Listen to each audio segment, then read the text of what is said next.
Tam Talks explores life, spirituality, and general weirdness through quirky storytelling and laughter, lighting you up in your life journey. Let's go!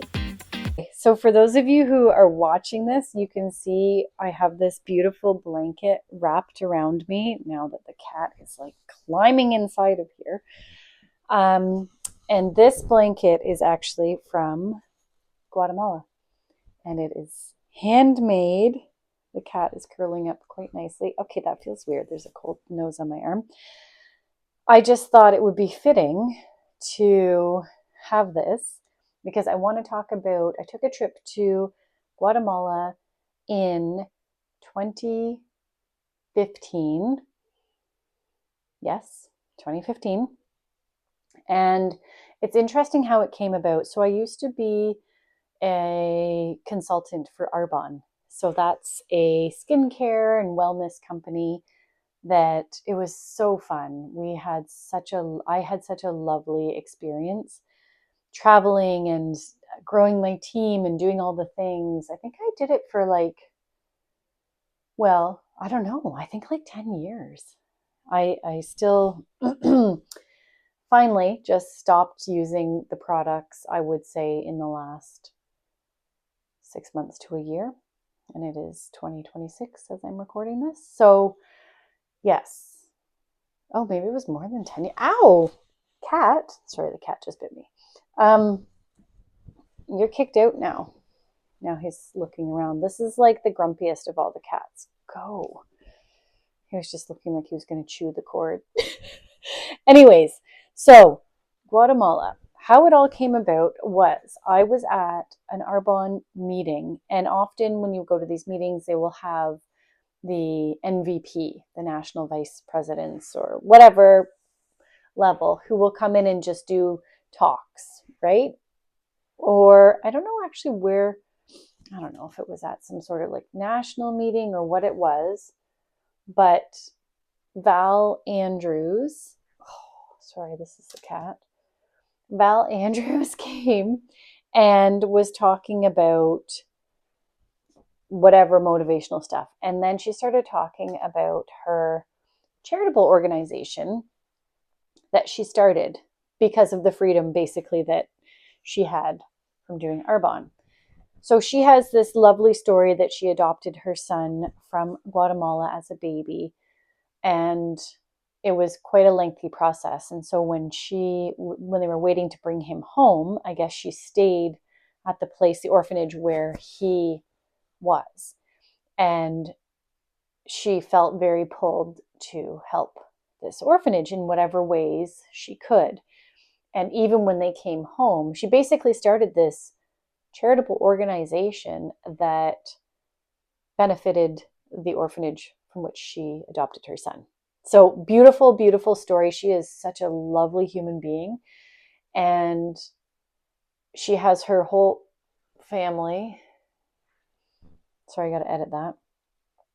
So she has her whole, family set up, all of the things. And she would run mission trips throughout, I don't know how many times per year at that time. I don't know how many times she does now, but anyone could go. All you wanted to do was help, right? So there's no requirements. It wasn't like a church-based thing or anything. Actually, at the time I did go to church because my church, they did donate some money to go towards it, which was fantastic. So anyways, I'd never been to Guatemala. I was freshly single and divorced, which was interesting. I had paid for this it was a really good amount of money to go. Like, it wasn't super expensive. Anyways, I went on my own. I remember landing at the airport in Guatemala City by myself at like 11 o'clock at night.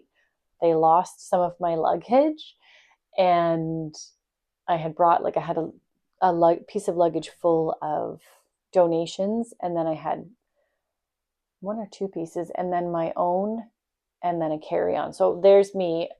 Anyways, they lost the one that was full of donations. was like, come on. Anyways, it was found, I think, about day 3, which was, it was perfect. So it came right to the hotel.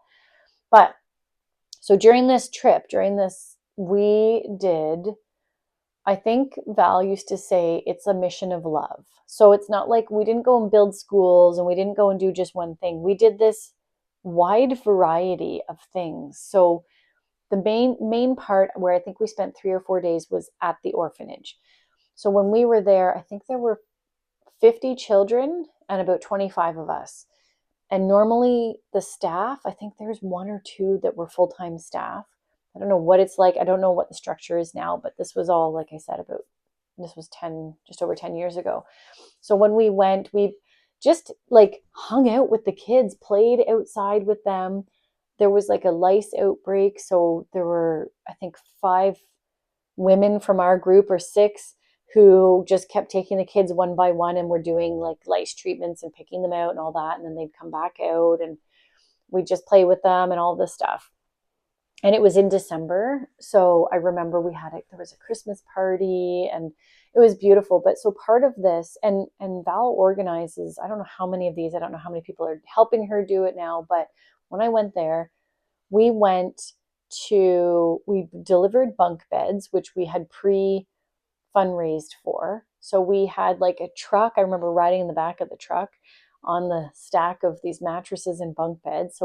And we had bedding and pillows and all the things. So we would show up at a house and deliver and fully set it up and make the beds and all the things. And we just had a list of houses.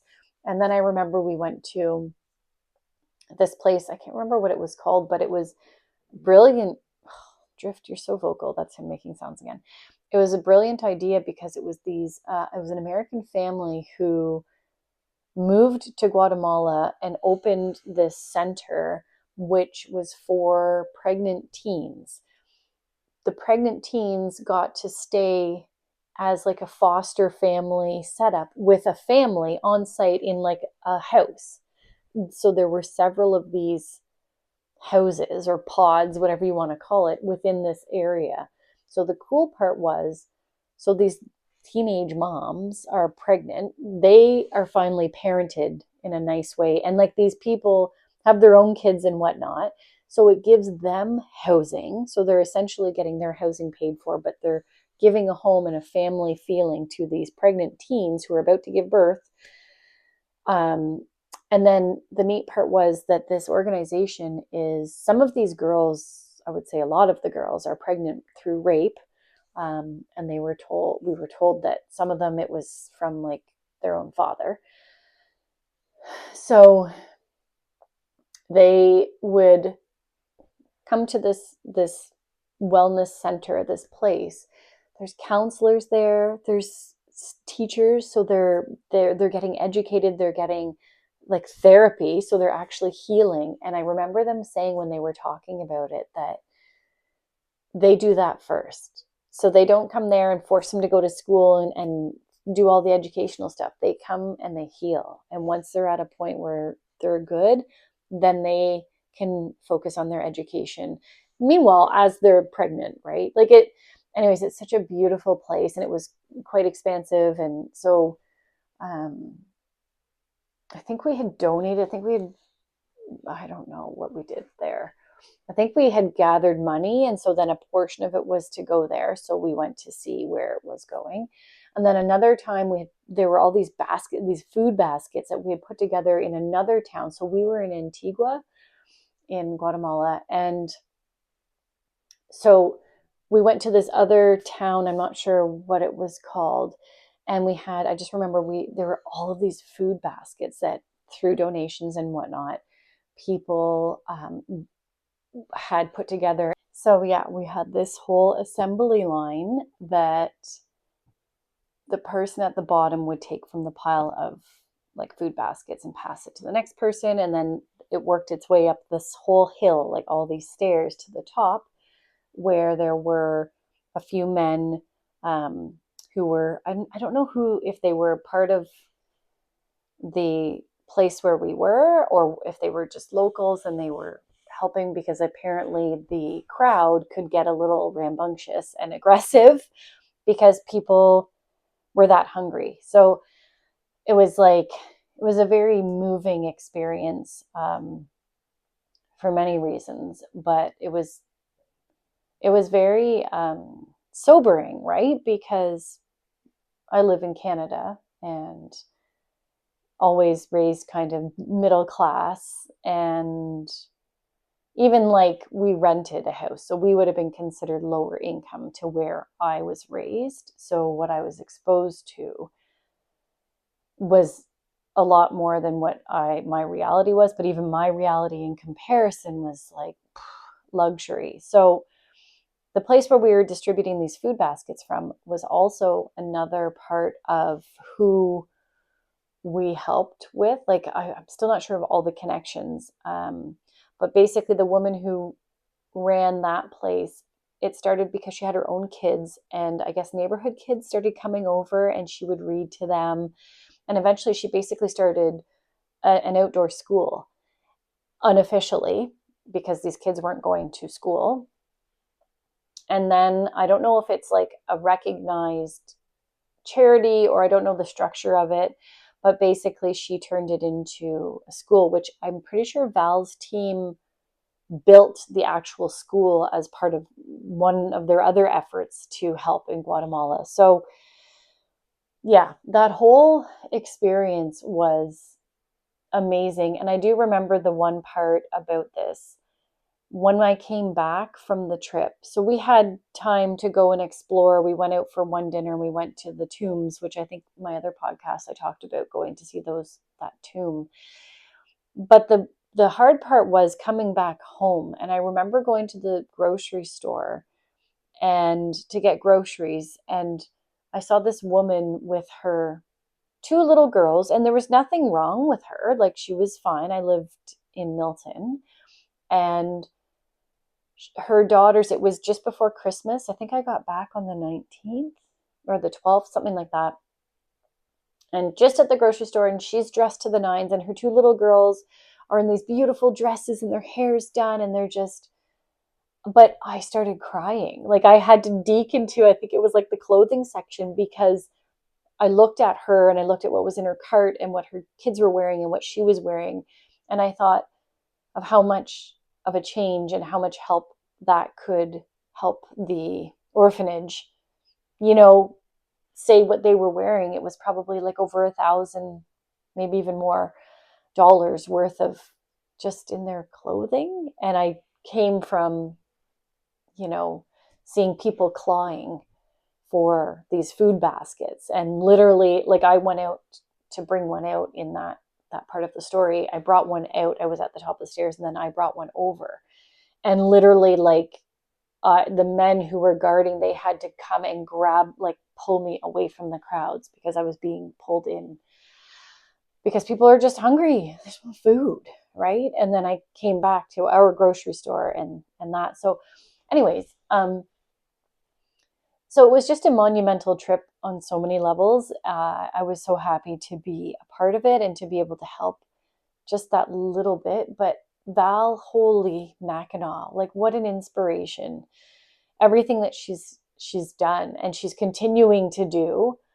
You can find out, actually after that, I remember doing my own little fundraiser and sending back this cream, which was really good for their diaper rashes, because when we were changing the diapers, their diaper rashes were so bad. So, and we sent quite a lot back. It was really cool. And then I also sponsored. So on her website, it's called For the Love of Mateo.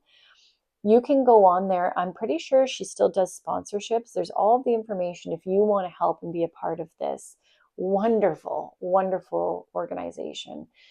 And Val is just such a gem.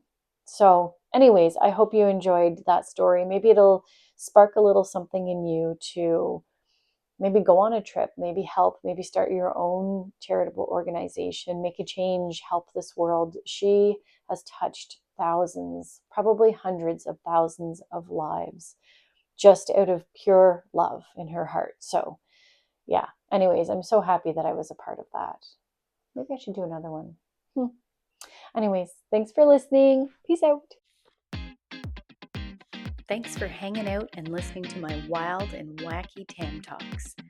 Follow Tam Talks to be notified of new episodes. Peace out!